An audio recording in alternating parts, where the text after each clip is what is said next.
har en rigtig spændende aften foran os, som Michael vil præsentere for os. Dag, og hjertelig velkommen til i aften.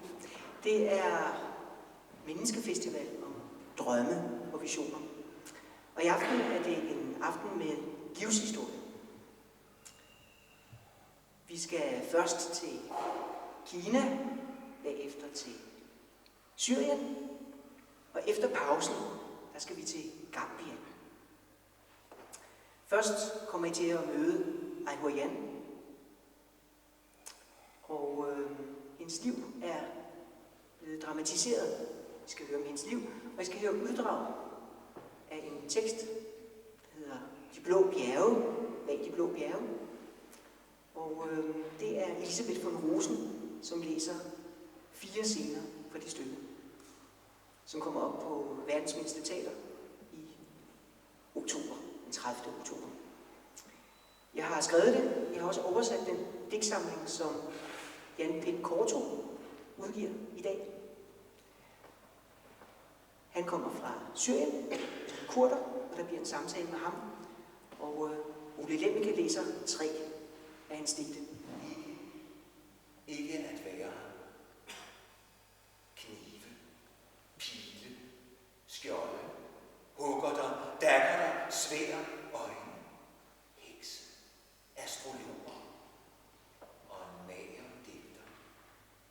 Træder støbet under fode, flænger den friske luft og indånder den uendelige død. Pludselig skriger en enorm kvindestemme mod dem. Hvad gør I her i dette land, der er forudbestemt til ikke at blive betrådt af noget levende væsen? Hvad gør I i mit rige? Så I ikke skyernes inskriptioner, at der ingen frelse er for de vejfarende her? Læste I det ikke tidligere på jeres Guds templers vægge, at de vil leve i evig forbandelse, dem der indånder en håndfuld af min luft? Og I våger at tale i min stilhed. Bøj jer for mig stilheden, mig, for jeg er stilheden.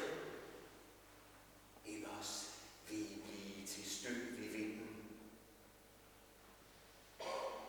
Jorden begyndte at ryste under deres fødder. De hørte Kerberus klammen.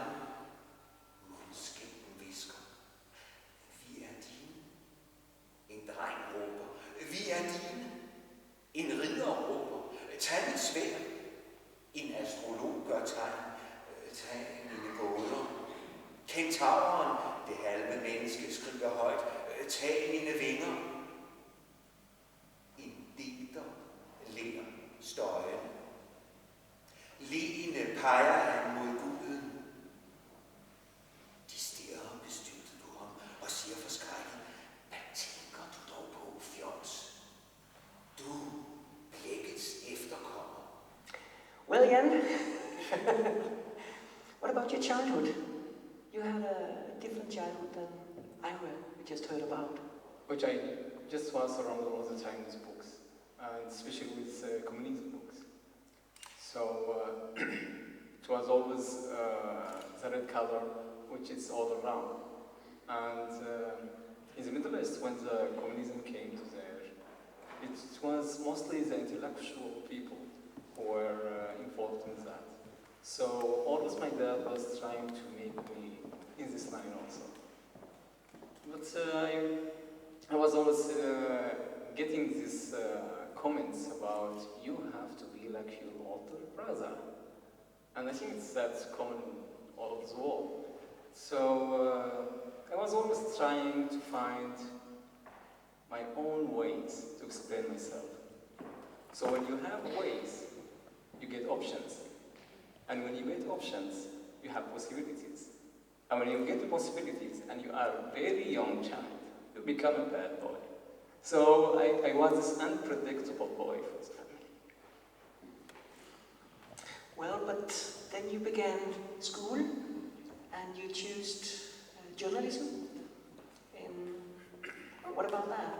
Why did you choose that? Actually, it wasn't actually my decision at the beginning. I was writing since I was 12 years old. My first poem was being published when I was 15. And I wrote my first book when I was 17, my first poem collection.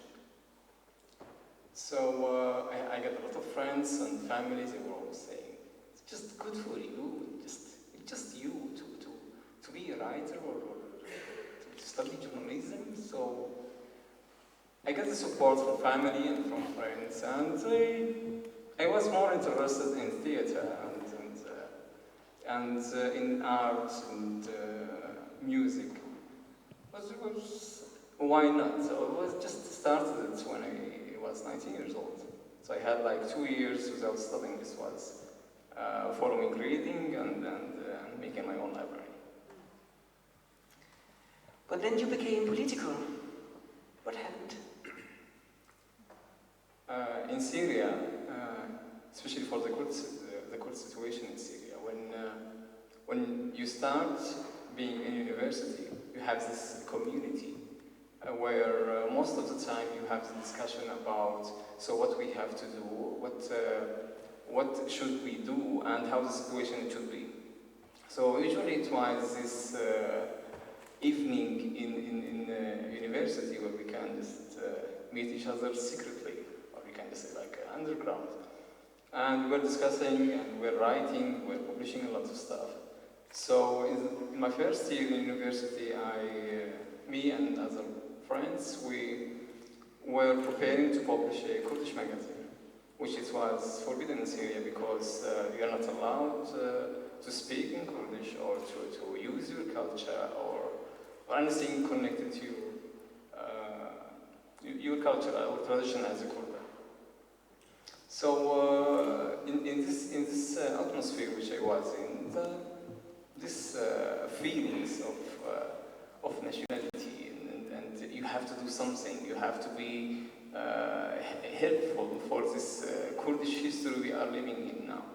I remember for some weeks I was talking with one of my friends, and she was saying, actually we lived what you are living now like 20 years ago. So I was saying, okay, now we are your history. One thing which surprised me a bit was that you told me that you write in Arabic. And I'd like you to read a little bit in Arabic. I don't see you have any text, so do you have it in your pocket? Yeah. Ah, okay. So please. You have put this small poem on the backside of your selection, which is being published today. رومية اقترب بتأنٍ واعتق مسيرك.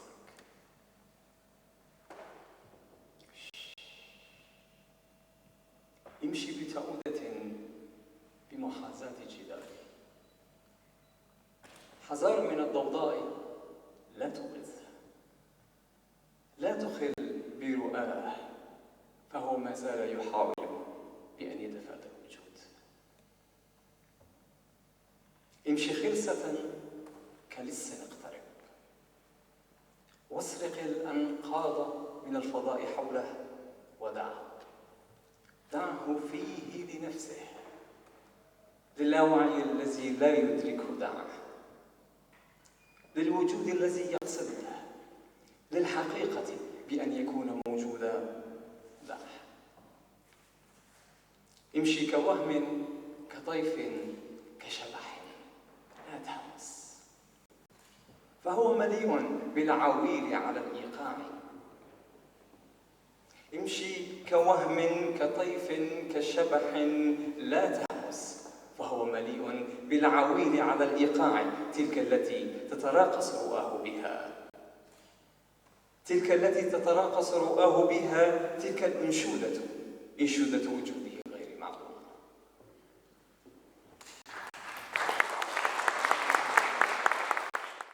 What happened next?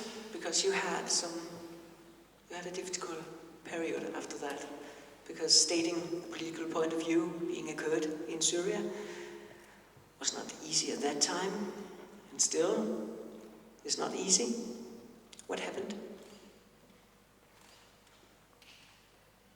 I was just finished my third year in university, and there is a day where we stand just some minutes for souls who died in Kurdistan in Iraq in 1986.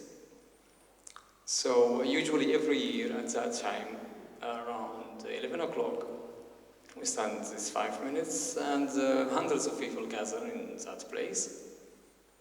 At that time I had long hair, which it was until here. So I was just, they make like a circle and we just stand around it. So I arranged something with my friends, which after finishing of these 5 minutes and everybody applause, afterwards I would just go in the middle and have a say. And when the police will come and we will try to do something, so it just hide me to go between the people, because there is a lot of people there. We finished and I just went in the middle of the circle and started shouting some words and just saying some words, and suddenly the police surrounded the people and they coming through the people and trying to catch me. So my friends came and they just tried to hide me up from them.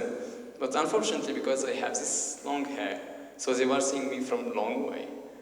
So I could manage to hide and go out from this gathering. But unfortunately, after like 5-6 streets, suddenly 3 cars stopped around me, and there were around between 20 to 25 police people with Kalashnikov and with everything. So they just put me in the car and they arrested me. What I like very much about your poetry is that on one hand you're sort of making those big pictures, poetic pictures. At the same time, it's based on some cruel facts you experienced. You stayed 100 days in prison? 107. How did you cope with that?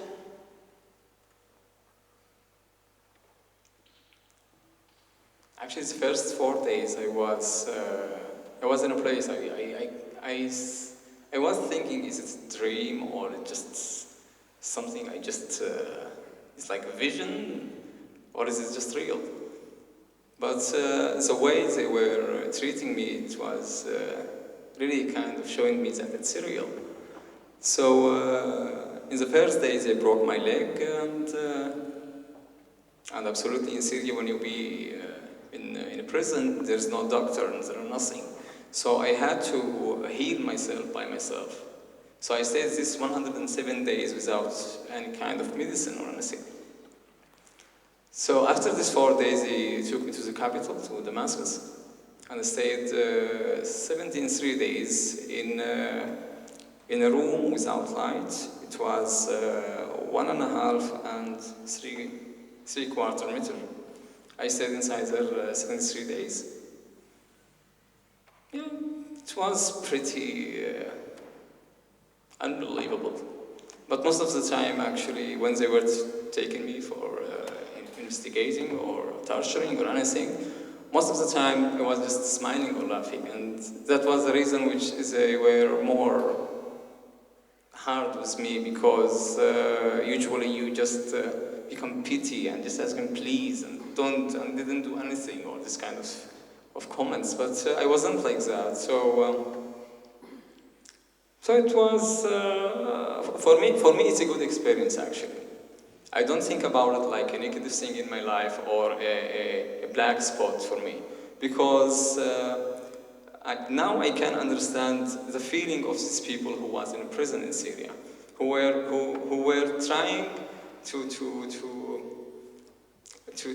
express themselves in a way which for example, here in Scandinavia or Europe or United States, wherever it was, even so they understand and be kind, but they cannot, they can imagine, but they cannot understand how is it exactly.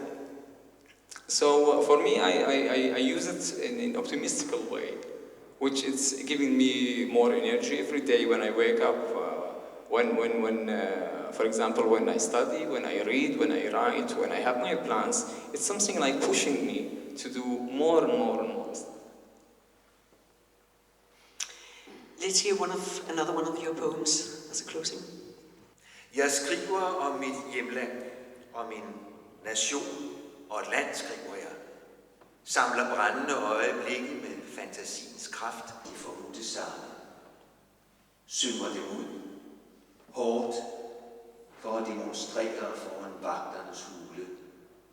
Og visker derpå udmattet.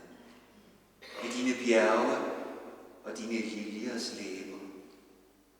Ved dine vævestole, som væver mine golde digte, og ved dine skiftende martyrer vil jeg skrive om stampen af din brændte landsby, om dine kurdiske olivenlunde og om dine bomuldsmarker vil jeg skrive, om dine sletter og høje, om dine hævnende vandfald og om din sne.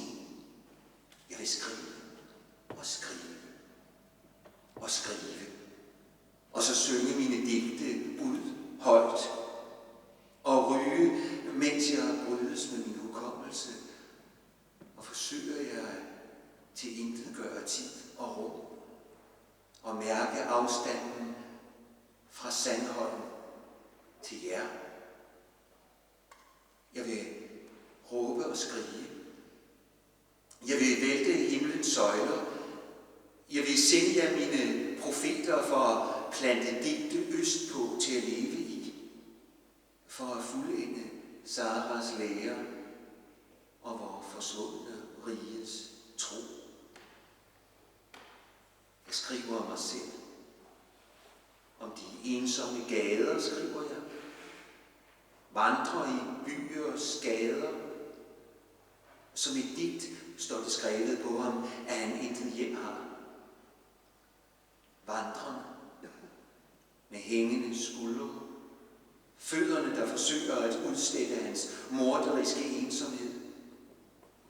Vandrende sanseløs. Hvis jeg en dag når frem til, hvor du bor, hvem er jeg? Hvem vil jeg være? En forbipasserende flygtning? Eller en distræt forfatter? Jeg ved det.